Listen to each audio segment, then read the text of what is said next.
Now, Ivory Coast plunged into a political crisis in December when Mr. Gbagbo rejected election results that showed Ouattara had been elected president.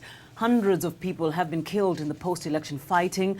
VOA's Scott Stearns has the latest on the clashes. Again, pro-Ouattara forces battled to take control of Mr. Gbagbo's Abidjan residence, and again his loyalists held out against the assault, defending Mr. Gbagbo in an underground bunker where he's refusing to admit that he lost November's presidential election. Ouattara forces gave French and United Nations officials more than a day to negotiate his surrender.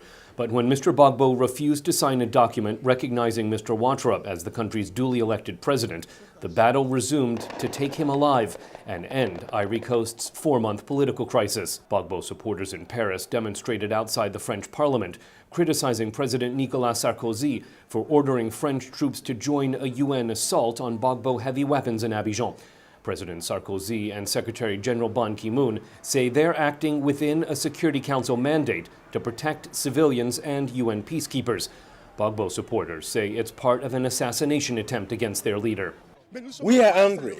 We've had enough. You can't just go to Ivory Coast because you are a foreign power from the West and because you want to parachute one of your own into power. Gbagbo supporters say he did not open talks with UN and French officials to surrender, but simply to ask for a ceasefire after they destroyed heavy weapons in a helicopter attack on the Gbagbo residence and the main military barracks.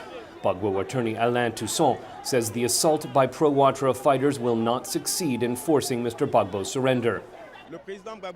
President Gbagbo will never surrender to anyone, not to the rebellion, not to the UN, not even to France.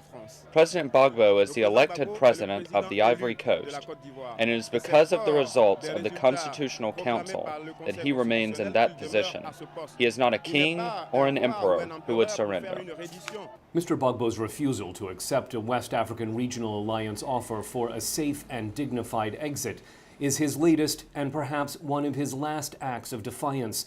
A Gbagbo surrender and electoral concession would make it far easier for Mr. Ouattara to reunite the country. But if Mr. Gbagbo leaves power a self-proclaimed martyr of democracy, it will be far harder to bring his supporters behind a new Ouattara government. Scott Stearns, VOA News, Accra.